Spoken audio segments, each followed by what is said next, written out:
저희가 가정에 두신 하나님의 뜻을 바로 알고 가정에서 주님의 뜻이 실현될 때 되지 않으면 교회 생활도 잘할 수 없고 하나님을 제대로 섬길 수 없습니다. 오늘 말씀을 통해서 특히 남편과 아내에게 주시는 하나님의 말씀을 듣고 새기면 좋겠습니다.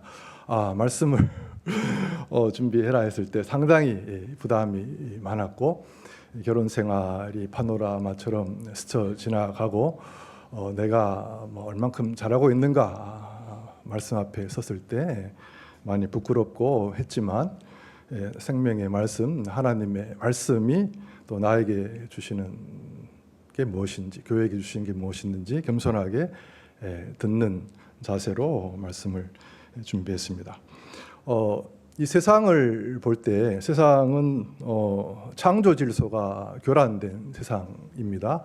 남성과 여성의 구분이 애매모호해지는 시대죠. 남자와 여자는 그 차이를 차별로 인식하고 남성과 여성을 경계를 허물어 버리려고 합니다.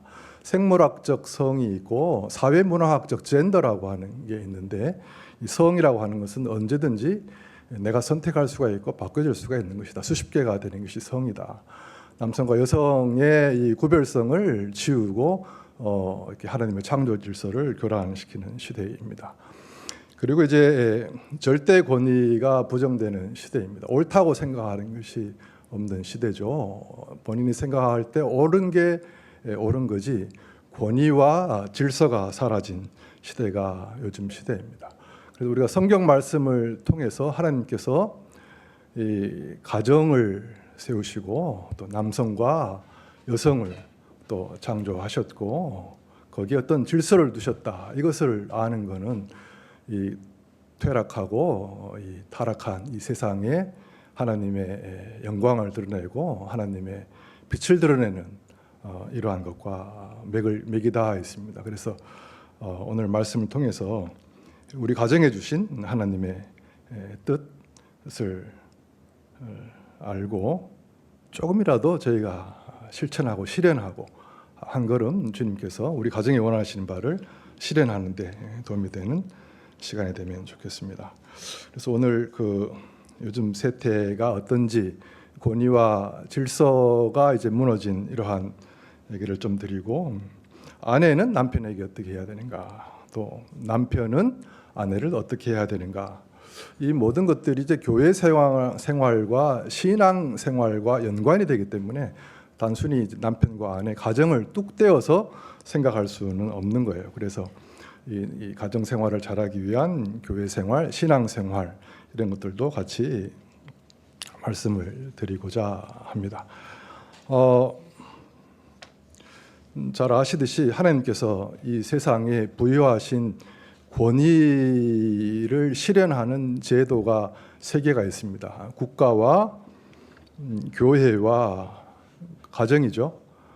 믿지 않는 사람들이 있지만은 로마서 13장 1절 보면 모든 혼은 더 높은 권력들에 복종할지니 하나님으로부터 나지 않은 권력이 없다. 이것도 권세로 번역을 했는데요. 모든 권위나 권세 하나님께로 다 왔다라고 로마서 13장 1절은 말합니다. 대통령을 비롯한 국무총리 모든 행정을 하는 집행권자들 심지어 우리가 길거리에서 교통 질서를 유지하는 교통경찰 다 정부의 권력을 받아서 집행을 하는 행정권자들인데 하나님이 주신 권력으로 그러한 일을 합니다. 로마서 13장 1절은 모든 권력이 하나님께로부터 왔다 말씀을 하고 또 골로새서 3장 22절에는 종들아 육체에 따라 너희의 주인된 자들에게 순종하라 이런 말씀이 있습니다. 우리가 생활하는 직장에서도 우리가 이제 고용된 자라고 하면은 고용을 한 고용주에게 또 순복을 해야 됩니다. 되게 납득이 안 가고 이해가 안 가고 이렇게 데모도 하고 하지만 또 반대 의견을 표현할 수 있지만 궁극적으로는 그 직장, 내가 속한 월급을 받는 그 단체에서 나에게 월급을 주는 최고 권력을 가진 그 상위권자의 권력은 우리 주님을 믿지 않는다 하더라도 모든 권력이 하나님께서로부터 온 거기 때문에 우리가 그 사람에게는 불만이지만 그 권력을 주신 하나님을 인정하기 때문에 그 순복을 하는 거죠.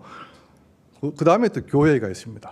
그래서 이 하나님의 그 영광스러움이 가장 잘 구현되고 체현되는 게 교회입니다. 교회의 권위를 맡으신 분이 계십니다. 하나님께서 권위를 받아서 어떤 분은 위임 권위라는 말을 썼는데 권위를 위임 받아서 다스리고 합니다. 하나님께로부터 온 겁니다.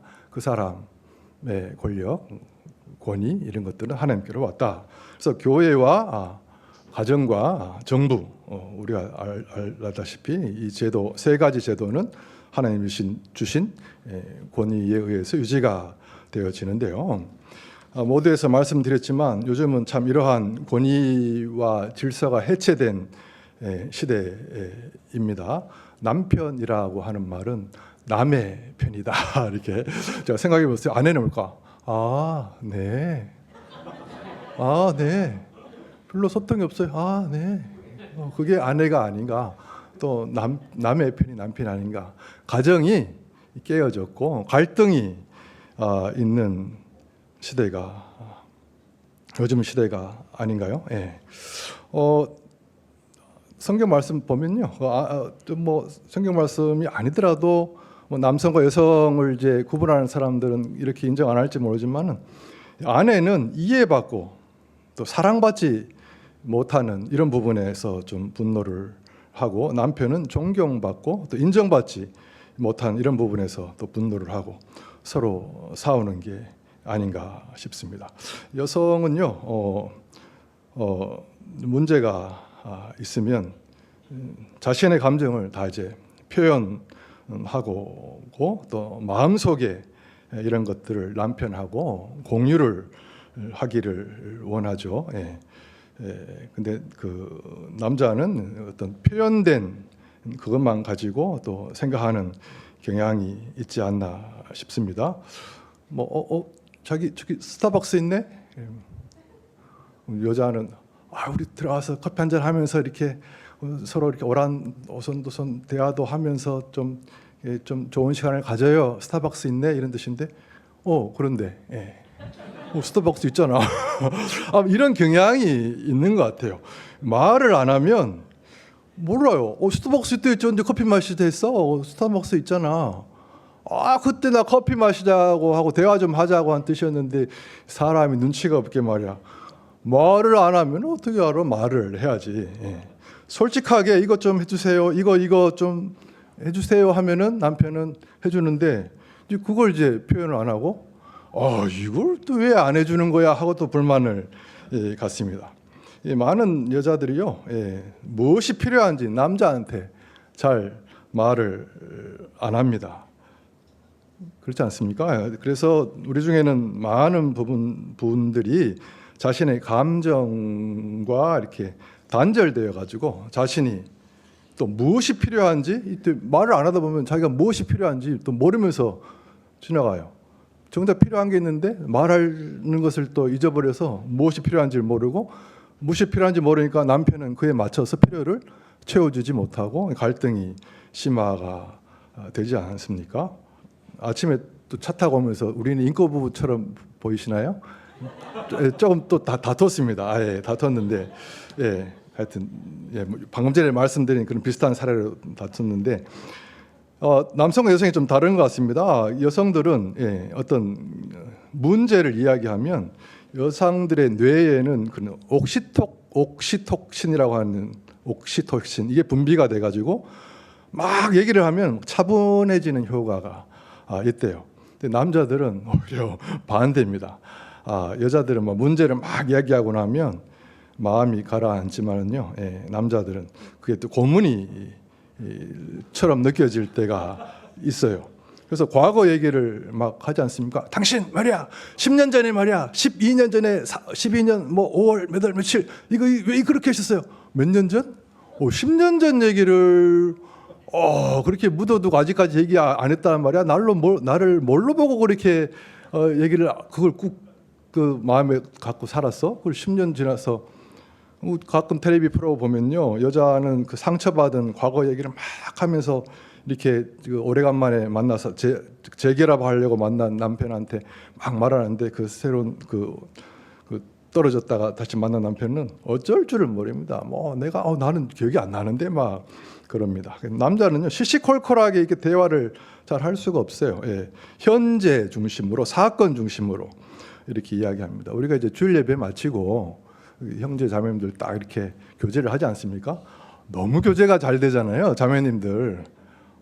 미주알 고주알 뭐 꼬리에 꼬리를 물고 12명, 13명 모였는데도 일치단결해서 하나가 두 사람이 대화하듯이 막 대화가 되는데, 우리 형제님들은 쭈뼛쭈뼛해서 대화가 끊기면은 좀 당황스럽고 이거 끝내야 되나, 이게 그 남성과 여성의 분명히 차이가 존재합니다. 조금 더 말씀드리면요, 남성과 여성이 이제 갈등이 심화가 돼서 이렇게 사이가 안 좋아지면 막 서로 이렇게 막 비난을 하는데, 정말 우리 남편은 말이야, 집에서는 손끝 하나 안 움직이는데 밖에서는 고기를 그렇게 잘 굽는데요, 막. 네. 아내가요, 남편을 존중하지 않을 때 남편들이 존경받고자 하는 이런 마음을 다른 곳에서 쏟아붓는다고 합니다. 예. 그래서 그 갈등 중에 아내들이 감정에 북받쳐 울죠. 사랑받지 못한다 이런 느낌이 드는 거고, 남자들은 되게 존중받지 못한다. 그래서 분노를 한다라고 합니다. 자, 성경이 말씀하시는 거 한번 보세요. 방금 전에 읽었죠. 성경이 첫 번째 아내에 대해서 말씀하시는데요. 아내들아, 너희 남편에게 복종하기를 주께 하듯 하라 그랬습니다. 상당히 부담스러운 말씀인데요. 한번 쭉 읽어보시면요, 이는 남편이 아내의 머리 됨이 그리스도께서 교회의 머리 되심과 같기 때문이라, 그분은 그 몸의 구원자니라 그랬습니다. 복종하라 그러면은 상당히 부담스러운 말인데요, 뒤에 이제 23절 24절에는 교회 이야기를 하시면서 예수 그리스도께서 우리를 구원하시기 위해서 십자가에서 몸을 버리셨고 희생을 해서 교회를 낳았다. 그리스도의 희생으로 교회가 생겨났고, 그리고 너희가 가정 생활을 이루지만 그 안에 주님이 주인 되신 것도 주님의 버리신 희생의 가치에 입각해서 가정이 세워진 것이다. 그것을 기억하라. 는 면서 복종하라라고 말씀하시는 거죠. 이 권위를요, 여러분 잘 아시지만 고린도전서 11장 8절 볼 때 이런 말씀이 있습니다. 남자가 여자에게서 나지 아니하고 여자가 남자에게서 났다. 11장 9절에는 남자가 여자를 위하여 창조되지 아니하고 여자가 남자를 위해 창조됐다. 성경 말씀입니다. 하나님께서는 여자에게 권위를 부여하시지 않으신 거예요.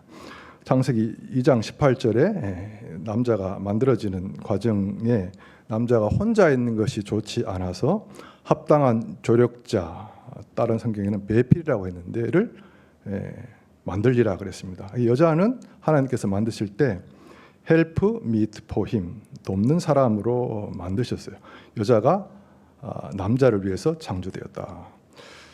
범죄한 이후에 창세기 3장 16절 보면 여자가 받는 고통을 나열하는데, 내가 내 고통과 수태를 크게 늘리리니 내가 고통 중에 자식을 낳을 것이며, 그 다음에 보면요, 너의 열망이 내 남편에게 있다. 여자의 열망이 남편에게 있다. 그리고 그 다음에 그가 너를 다스릴 것이니라. 요즘 세상은 이게 창조 세계가 범죄 이후에 뒤바뀐 교란된 세상이기 때문에 이런 것이 이제 안 먹히죠. 근데 창조 목적은 그렇다는 거예요. 그리고 이제 디모데전서 2장 14절 보면 범죄를 한 게 둘 다 범죄를 했지만 이런 말을 합니다. 사도 바울이 아담이 속지 아니하고 여자가 속아서 범법 가운데 있었다. 그러니까 여자에게 권위를 부여한 바가 없다라고 하는 설명을 이렇게 하는 겁니다. 자, 복종을 제가 아까 말씀드렸죠. 이게 참 다시 보면 너희 남편에게 복종하기를 주께 하듯 하라 라고 했습니다. 그리고 그분은 그 몸의 구원자라고 했는데요. 주께 하듯 하라고 했습니다. 그래서 복종이라고 하는 단어가 좀 걸리시죠. 우리는 유교 전통이 강한 나라 아닙니까? 삼종지도, 옛날 그 유교 시대의 어르신들은 집에 있을 때는 출가하기 전에는 아버지 말씀 따르고, 결혼하면 남편 말 따르고, 남편 죽으면 아들을 따르는 유교적 전통을 이어받은 우리가 이 성경의 복종이라고 하는 말이 이 땅에 참 구시대적인 책이군요. 이렇게 볼 수가 있습니다. 그죠? 복종하라 했기 때문에. 근데 그렇게 이제 인간 윤리의 인간 관계 속에서 복종해야 된다 생각하면 성경 말씀 우리가 순종할 수 없고 그렇습니다. 복종이라고 하는 말씀을 하시기 전에 우리 주님은 고린도전서 11장 11절 12절에 이런 말씀하십니다. 그럼에도 불구하고 주 안에서는 여자 없이 남자가 있지 아니하고 남자 없이 여자가 있지 아니하니 그랬고요. 12절에 여자가 남자에게서 난 것 같이 남자도 또한 여자로 말미암아 낳느니라. 그러나 모든 것이 하나님에게서 낳느니라. 아까는 이제 여자가 남자를 위해 창조했다. 약간 우열 관계가 있지 않는가 이렇게 생각하기 쉬운데 그렇지 않습니다. 여자가 남자에게서 난 것 같이 남자도 또한 여자로 말미암았다. 모든 것이 하나님께로 말미암았다. 무엇보다 갈라디아서 3장 28절 보면 거기에는 유대인이나 그리스인이 없고 거기에는 주님 안이에요. 주님 안에는 유대인이나 그리스인이 없고 매인자나 자유로운 자가 없으며 남자나 여자가 없나니 너희는 다 그리스도 예수님 안에서 하나이니라. 남자나 여자가 없나니 너희는 다 그리스도 예수님 안에서 하나이니라. 지난주에 우리 목사님 말씀하셨지만 결혼은 영원한 게 아닙니다. 이 땅에서 들림 받아서 갈 때까지 하늘나라 가기 전까지 한시적으로 이렇게 주어진 제도고 그리스도 예수님 안에서 다 하나다. 결코 이 복종이라고 하는 단어가 남녀를 차별하고 구분짓는 단어가 아닙니다. 이걸 이해를 하시고요. 그래서 이제 아무리 그래도 말처럼 쉽지 않습니다. 이렇게 대답하기 쉬운데요. 이거는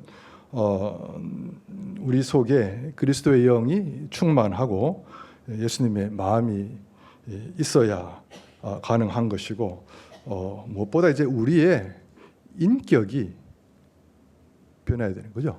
우리의 저 사람 바뀌었어요. 주님의 그러한 말씀이 역사에서 사도 바울이 너희 속에 주님의 형상이 새겨지기까지 수고한다라고 했습니다. 우리 안에 그리스도의 그런 형상이 아로 새겨지고 인격이 바뀌고 거룩해지지 않으면 불가능한 건데요. 베드로전서 3장 4절에 베드로 이런 말을 합니다. 오직 마음에 감추어진 사람으로 하되 섞지 아니하는 것 즉 온유하고 조용한 영의 장식으로 할지니 그것은 하나님의 눈앞에서 지극히 값진 것이니라. 자, 여성의 순종에 대해서 얘기를 하고 있는 겁니다. 오직 마음에 감추어진 사람으로 하라. 섞지 아니한 것. 석을 내 육신을 가지고 하지 말라. 주님 안에서 거듭난 새 사람을 가지고 하라 하는 거예요. 무엇보다 온유하고 조용한 영의 장식으로 이럴 때 그것이 하나님의 눈앞에 지극히 값진 것이다 라고 말을 합니다. 베드로전서 3장 5절 6절 계속 보면요, 옛적에 하나님을 신뢰한 거룩한 여자들도 이렇게 남편에게 복종했다 말씀하시면서 그 예를 사라를 듭니다. 6절에 사라가 아브라함을 주라 부르며 그에게 순종한 것 같이 너희가 잘하고 잘 행하고 어떤 놀라운 일에도 두려워하지 아니하면 그녀의 딸들이 되니라.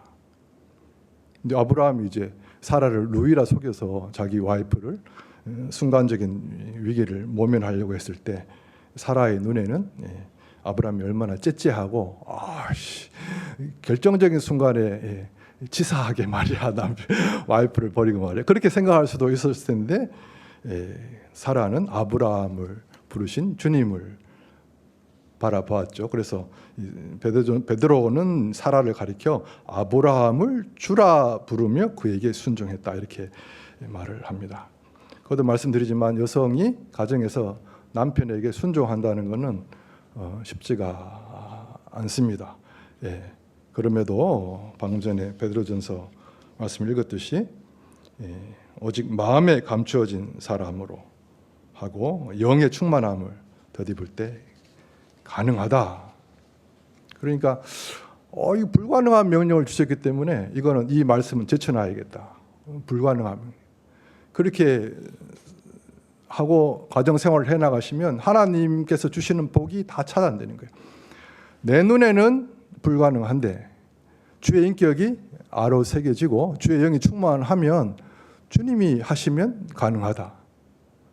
사라가 아브라함을 주라고 한 거는 주님이 내가 한 일보다 더 큰 일도 하리라 했는데 성경 속에 그 인물이 나하고 전혀 거리감이 있는 인물이 아니라 누구든지 믿음을 가지고 순종하면 가능하다라고 하는 거죠. 근데요, 만약에 우리의 생활을 돌아보면 불복종이 많지 않습니까? 일단은 복종해야 된다는 의식 자체도 안 하거니와 현실은 불복종을 하는 게 많습니다. 근데 불복종을 하게 되면 성경 말씀은 하나님의 말씀이 모독을 받는다 이렇게 말을 하고 있고요. 그리고 불복종을 하게 되면 결과적으로는 그 남편으로 하여금 주님께 순종하지 못하게 만드는 결과가 된다라고 하는 거예요. 오늘 이제 말씀드리는 포인트에 책임이 어디가 더 있냐 가정에 굳이 따지면 이제 남편한테 있는데 여성도 만만치가 않습니다. 주어진 그런 책무가요. 예. 디도서 2장 4절 5절 제가 읽겠습니다. 이것들은 그들이 젊은 여자들을 가르쳐서 맑은 정신을 가지며 자기 남편을 사랑하고 자기 자녀들을 사랑하게 하며 2장 5절에요. 신중하며 정숙하고 가정을 보살피며 선하고 자기 남편에게 순종하는 자가 되게 하려 함이니 그리하여야 하나님의 말씀이 모독을 받지 아니하리라. 남편에게 순종하는 자가 되게 하려 함이니 그렇게 순종하는 자가 될 때 말씀이 모독받지 않는다. 남편한테 당신 말이에요. 이거 이렇게 해야 돼요. 그렇게 하면 안 돼요. 이렇게 하라니까. 설교를 시작하는 순간에 영적으로 패배하게 된다. 아무리 논리적이고 명설교를 한다 해도 남편이 듣겠습니까? 안 듣습니다. 예. 만약 복종을 하게 되면 그 영향력이 미치게 됩니다. 복종을 하게 되면 베드로전서 3장 1절에 아내들도 이와 같이 너희도 너희 남편에게 복종하라. 이것은 누가 말씀에 순종하지 아니하여도 그들 또한 말없이 아내의 행실을 통해 얻고자 함이니 아내의 행실을 통해서 얻고자 함이니 두려움이 동반된 너희의 정숙한 행실을 그들이 눈여겨보느니라. 내 속을 누가 알아? 아무도 모를 거야. 나 너무 고독해. 근데 성경 말씀은 정숙한 행실을 그들이 눈여겨보리라. 원통하고 그렇지만 눈여겨보는 자가 있다고 말합니다. 특히 정숙한 행실을 봅니다. 순종을 하십시오. 예. 남편이 해야 할 일을 보겠습니다. 에베소서 5장 25절 보면요. 예. 남편들아 너희 아내 사랑하기를 그리스도께서 너 또한 교회를 사랑하사 교회를 위해 자신을 주신 것 같이 하라 그랬습니다. 이 그리스도의 사랑으로 아내를 사랑해야 됩니다. 예. 우리 주님이 십자가에서 희생하시고 돌아가심으로 우리 교회를 얻었습니다. 주님께서 십자가를 져야지, 내가 죽어야지 하지 않으셨으면 교회는 탄생하지 않으셨어요. 그렇죠? 남편과 여자의 책임이 어디 있냐 더 얘기를 할 때 교회는 나중에 나온 거예요. 주님이 신랑으로서 죽으셨기 때문에 그 주님의 십자가의 죽으심으로 인해서 교회가 탄생을 한 거예요. 주님의 강렬한 의지, 살려야겠다, 죽어야겠다. 주님이 그렇게 하셨기 때문에 교회가 나왔기 때문에 이거를 이제 교회와 그리스도의 관계를 가정 내에서 남편과 아내에게 적용하면 남편이 내가 죽어야지, 내가 어떻게 나를 들어야지 이러하는 게 책임이 더 크다라고 성경은 말하고 있는 것입니다. 무엇보다요, 아내를 하나님이 주셨다, 이런 생각을 얼마만큼 하고 계신지. 가정에, 우리 가정에 하나님의 뜻이 있다. 이 남편이요, 지금 옆에 있는 내 아내는 하나님이 주신 선물이다, 이렇게 생각하고 계시면서 이렇게 가정생활 하는 것과, 이 만나가지고 말이야 다릅니다. 잠언 18장 22절에 누구든지 아내를 얻는 자는 좋은 것을 얻고 주의 호의를 얻느니라. 아내를 얻는 자는 그 자체가 좋은 것을 얻는 것이고 주님의 호의를 입는 것이래요. 우리 세상 살아가 보면은 누군가의 호의를 입을 때 얼마나 감사합니까? 아무도 도와주지 않는다고 생각해 보세요. 주님께서 나에게 호의를 베푸는 방식이 아내를 주는 거예요. 내가 아내를 주면서 내가 너한테 호의를 베풀었다라고 하는 거예요. 주님의 아내를 얻는 거는 좋은 것을 얻었는데 주님의 호의를 얻은 것이다. 잠언 19장 14절에요. 집과 재물은 조상들에게서 상속받거니와 분별 있는 아내는 주로부터 얻느니라. 아버지한테 여러 가지 재산을 상속받을 수 있습니다. 근데 하나님은 분별이 있는 아내를 주신다. 이 아내가 교회를 주님께서 자신을 들여서 얻었듯이 그 아내가 하나님으로부터 하나님이 허락해 주신 선물이다라고 하는. 그 남편은 그 아내를 위해서 자신을 줘야 된다. 너 주고 있냐? 헌신하고 있냐? 희생하고 있냐? 쉽지 않습니다. 적어도 내가 이 가정의 주인으로서 그 아내를 위해서 나 자신을 헌신해야 된다, 드려야 된다. 이런 각오가 있는 것과 각오가 없는 것은 다릅니다. 성경은 분명히 자신을 주신 것 같이 하라, 이렇게 교회를 사랑하되 자신을 주신 것 같이 하라. 주님께서 겟셋마네 동산에서 아버지여 이 잔을 내게서 옮기시옵소서. 이 십자가에 달리는 거, 이 잔을 정말 내가 마시기 정말 고통스럽습니다. 아버지의 뜻대로 되기를 원하나이다. 십자가가 지기 원치 않으시는 인간적인 마음도 있었지만 주님의 뜻이기 때문에 자신을 십자가에 내어놓으셨습니다. 그래서 오늘 이렇게 말씀 준비하면서 하루아침에 거룩하게 되지는 않습니다. 그렇지만 아내를 위해서 나 자신을 내어놓아야겠다.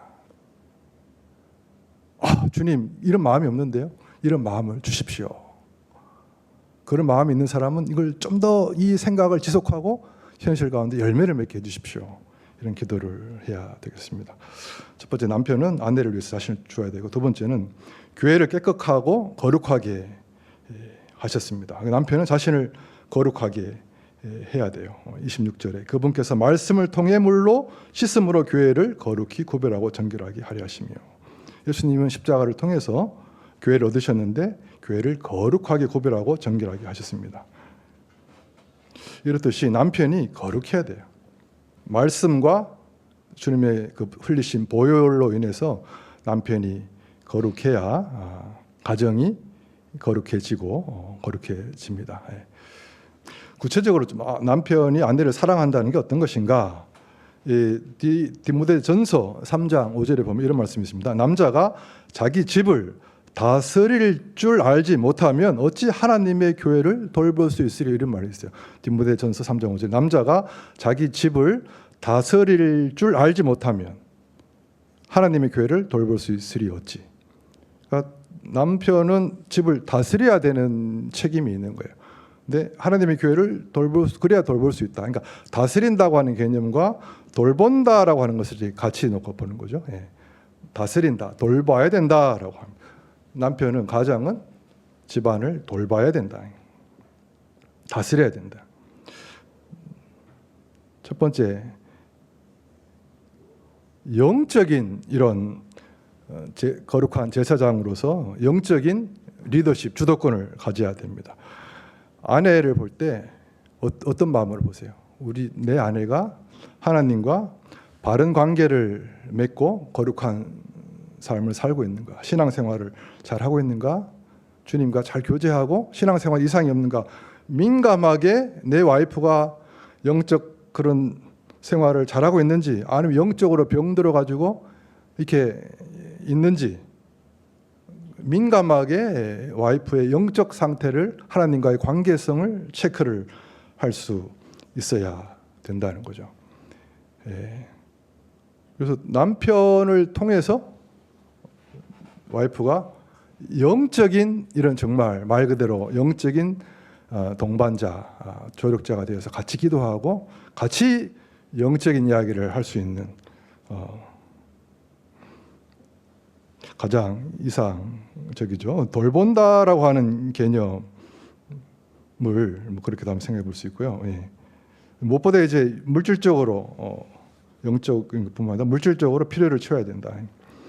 디모데전서 5장 8절에 그러나 누가 자기 친족, 특히 자기 집 사람들을 부양하지 아니하면 그는 믿음을 부인한 자여 불신자보다 나쁜 자다.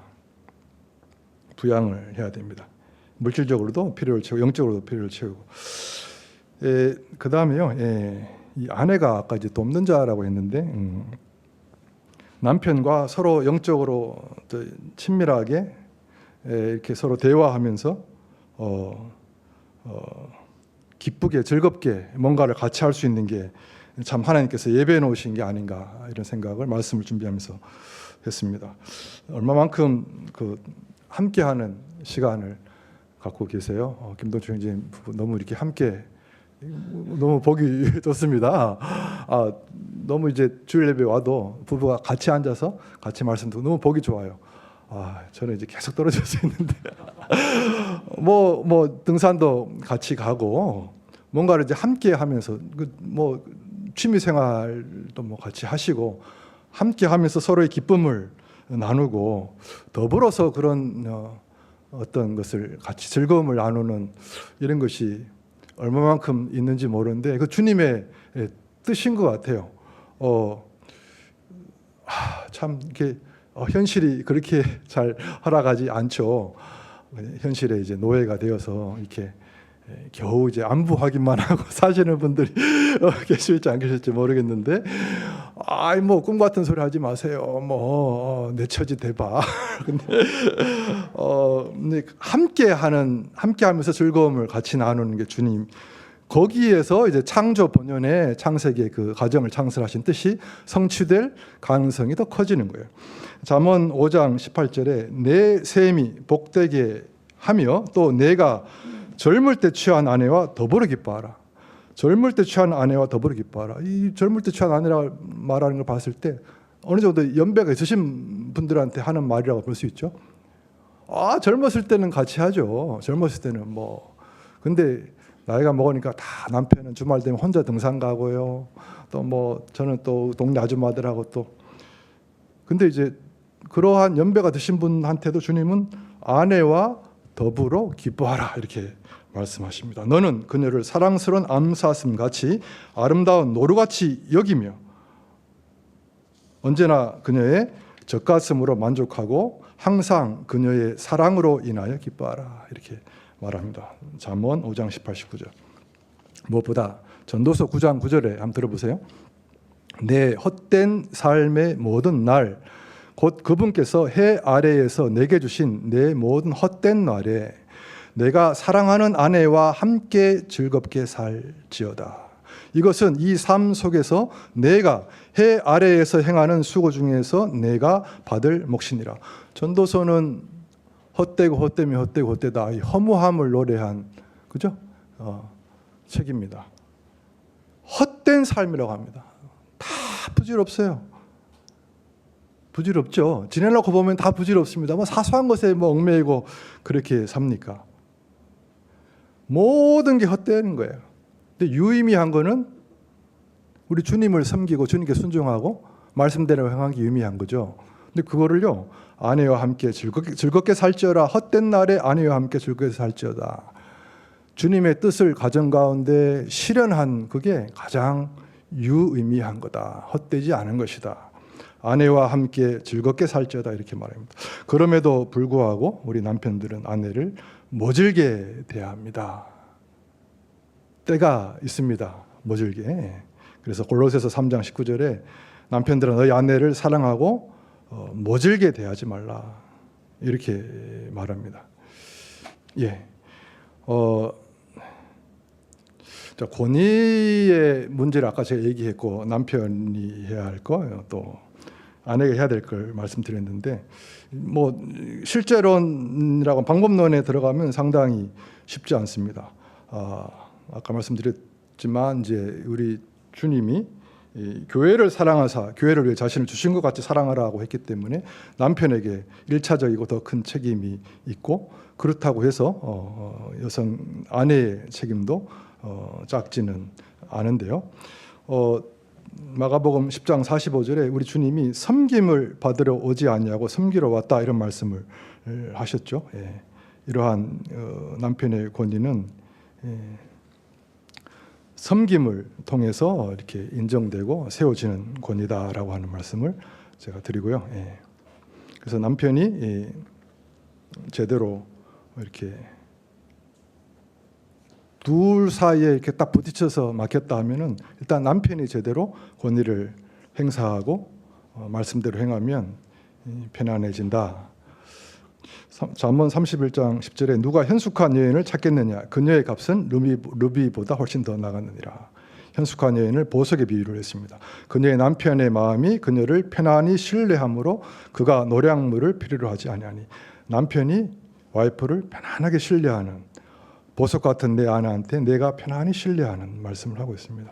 그러면 그녀는 자기 평생 동안에 선을 행하고 악을 행하지 아니한다. 예, 쉽지가 않습니다.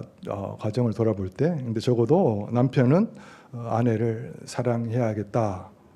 아내는 또 남편을 존중하고 복종해야겠다.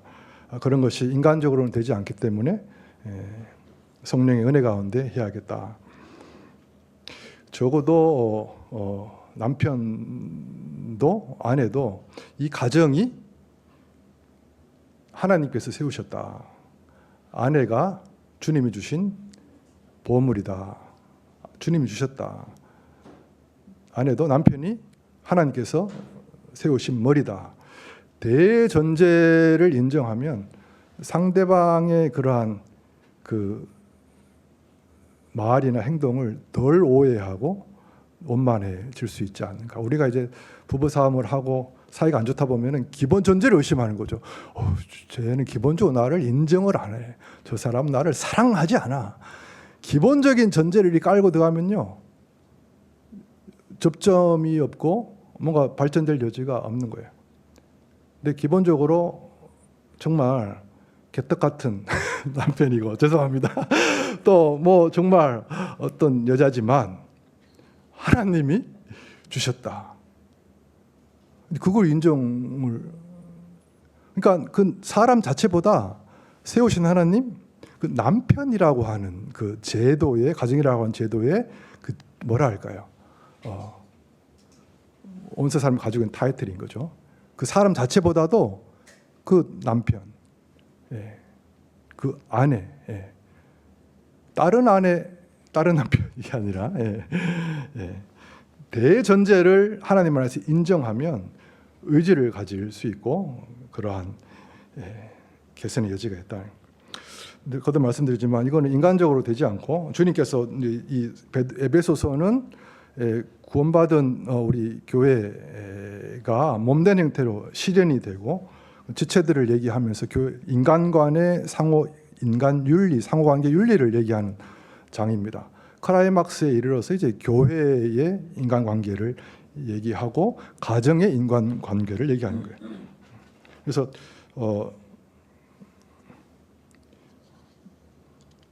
교회에서의 이러한 신앙생활이 중요하다. 교회에서의 권위도 마찬가지입니다. 교회에서 이렇게 주님 세우신 위임, 우리 목사님이 계시고 또 집사님이 계시고 또 이렇게 다 또 이렇게 권위를 행사하시는 분들이 있는데, 뭐 스스로 막 주장한다고 해서 권위가 인정되지 않고 겸손히 주님 닮아서처럼 섬길 때 권위가 세워지는 거고요. 그래서 이 가정의 책임은 그 남편에게 있으니까 주님이 너 이거 왜 이게 뭐야 어떻게 해서 결국은 주님이 남편에게 책임을 묻고 책임 목자에게도 마지막 날 내가 다 주고 양을 맡겼는데 어떻게 해서 이렇게 책임 권위자한테 책임을 묻습니다. 그러니까 여자는 책임이 없는 거예요, 그죠? 책임은 그 가정의 남편에게 궁극적인 의사결정을 하는. 그렇다고 뭐 여하튼 그 다 의견을 묻고 대화하고 이렇게 해야 되죠. 마지막 결정을 내리는 다스리고 돌보는 그 고난을 주신 하나님께서 남편에게 책임을 묻고 교회에서도 목자에게 책임을 묻습니다. 책임을 행사하려고 하지 말아야죠. 하나님께서 세우신 권위가 그러니까요. 예.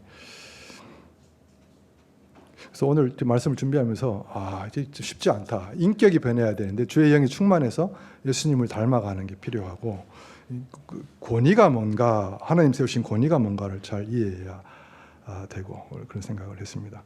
좀 마무리를 하겠는데 이렇게 아침에 자매한테 오늘 제가 하는데 자기 얘기 좀 할 수도 있어 하니까 내 얘기 하지 마. 자기 얘기만 해. 그래서 좀 제가 이제 우리 자매한테 프로포즈를 했습니다. 오 내 사랑 목련화야 그대 내 사랑 목련화야 이 노래도 불러서 나는 당신을 정말 사랑합니다. 그리고 두 번째 노래를 땅 끝에서 주님을 배우리 주께 드릴 열매 가득 안고 당신을 사랑하는데 우리 가정이 선교를 감당하는 그런 가정으로 내가 이끌어 가겠습니다. 프로포즈를 해서 우리 자매가 받아들여서 결혼을 했어요. 저는 이제 우리 자매 저는 결혼 기도할 때 주님 정말 제가 성격이 그렇게 많이 그렇게 굴곡지고 했기 때문에 제발 그 자리에 그대로 그 자리에만 있어주는 자매면 좋겠습니다 했는데 주님이 이제 그 자리에 언제나 그 자리에 있는 자매를 인도해 주셨고 포용섬도 있고 우리 자매가 요즘은 좀 안 그런데 아닙니다. 요즘도 그렇습니다. 아침에 죄송합니다. 잘못 이건 수정하겠습니다. 뭐가 그런냐면 아침에 이제 그 데레미로 이제 그 다리미로 와이샷을 딱 해주고 해서 딱 걸어놓고 이렇게 차를 딱 꺼내서 마시세요 하고 밥 먹을 때도 아빠가 먼저 먹을 때까지 이렇게 숟가락 들지 마라 그러고 이렇게 그렇게 아주 그런 자매로 저에게 정말 내 뼈 중에 뼈요 살 중에 살이라 기쁨의 고백을 하면서 쭉 살아왔는데 일본에서 한 7년 유학 생활하고 한국에 왔는데 몰랐어요. 근데 일본에 혼자 있으면서 그렇게 힘드셨더만 애를 2명 낳았는데 둘이 낳고 막 나한테 얘기를 안 하고 혼자 애들 키우고 또 유학생의 와이프로서 엄청난 그런 고난 말 못할 그런 것들 주님 앞에만 토로를 했더라고요. 그래서 많이 힘들었구나 그랬습니다. 그리고 시댁하고는 별로 접촉할 기회가 없었잖아요. 근데 이제 시댁하고도 좀 이렇게 많이 접촉하다 보니까 이제 우리 어머님도 성격도 강하시거든요. 그래서 갈등도 있고 그래서 저도 좀 힘들고 했는데 결국 이제 많은 어려움이 있었지만 이렇게 정말 유효기간이라는 게 있죠. 유효기간이 있습니다. 근데 가정생활이 어떻든 드라이할 수도 있습니다. 드라이할 수도 있는데 우리 자매가 나를 이제 주님이 세우신 가정이다라고 하는 거, 주님이 세우신 머리다라고 하는 거. 내가 이제 사랑은 잘 못하고 많이 못하지만 사랑해야 된다라고 하는 거. 그러니까 우리 자매하고 나는 이제 남편으로서 복종해야 된다, 사랑해야 된다. 대전제가 있고 해 나가는 과정에서 많이 어려움이 있습니다. 그렇지만 주님 안에서 늘 감사하고. 근데 이게요.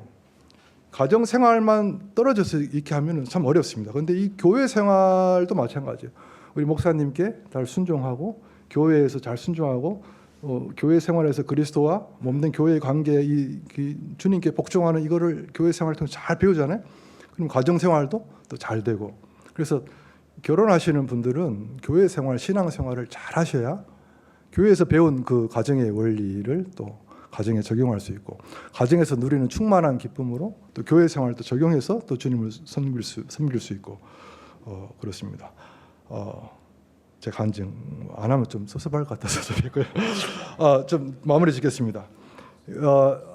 말씀은 제가 하나님 말씀이기 때문에 그대로 말씀드리는데 참 쉽지가 않죠. 근데 아까도 말씀드렸지만 대전제 상대방을 세우신 주님께서 세우셨다. 대전제를 잊지 마시고 하나님께서 뜻을 두셨다. 우리의 인격이 다듬어져 가야 되지만은 소망을 가지고 서로 간에 이렇게 주님을 배워가는 그런 과정. 정말 이렇게 인간적으로 이성적으로는 안 되는데 주님의 영이 충만하고 내 인격이 막 말씀에 은혜 받고 하니까 순종이 되던데요. 사랑해지던데요. 이러한 그런 승리의 경험들이 많이 쌓여가면 가정이 또 견고해지고 그런 분들이 우리 교회에 또 늘어나서 교회에서 주님을 섬기면 건강한 교회가 되지 않나. 상대방을 존중하는 것을 주님의 명령이다, 영적 훈련이다 이렇게 생각하는 크리스찬이 많이 없습니다. 우리는 존중받기만 이렇게 급급하고 상대방을 존중해야 되는 의무가 별로 없지 않나. 다시 한번 말씀 읽겠습니다. 에베소서 5장 33절. 그럼에도 불구하고 너희 각 사람이 자기를 사랑하듯 개별적으로 자기 아내를 사랑하고 아내도 주의하여 자기 남편을 존경할지니라. 베드로전서 3장 7절. 남편들아 나와 같이 너희도 지식에 따라 그들과 동거하고 아내를 더 약한 그릇이요 또 생명의 은혜를 함께 상속받을 자로 여기고 존중하라. 그리하여야 너희 기도가 방해를 받지 아니하리라. 아까 제가 남편에게 더 책임이 있다는 말씀드렸는데 남편은 지식에 따라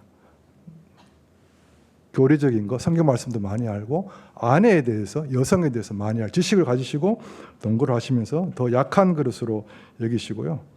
남편이 먼저 그렇게 자신을 드립시다. 그래야 기도가 방해가 받지 않는데요. 기도가 안 돼. 기도가 안 되면 어떻게 해요? 기도가 방해를 안 받아야 되잖아요. 우리가 기도가 안 되면요, 너무 비참하지 않습니까? 그러니까 마귀가 여러 가지로 기만을 합니다. 그래서 우리가 가정에서 승리하고 그런 원리를 또 교회에 또 적용하고 그럴 때 이제 몸된 교회에서 머리 대신 주님을 더 잘 섬길 수 있다. 이 정도로 하고. 말씀 읽고 제가 한마디 기도하고 마치겠습니다. 에베소서 5장 22에서 25절까지만 같이 한 목소리 읽어보죠. 시작. 아내들아 너희 남편에게 복종하기를 주께 하듯 하라. 이는 남편이 아내의 머리됨이 그리스도께서 교회의 머리 되심과 같기 때문이라. 그분은 그 몸의 구원자시니라. 그러므로 교회가 그리스도께 복종하듯 그렇게 아내들도 모든 일에 자기 남편에게 복종할지니라.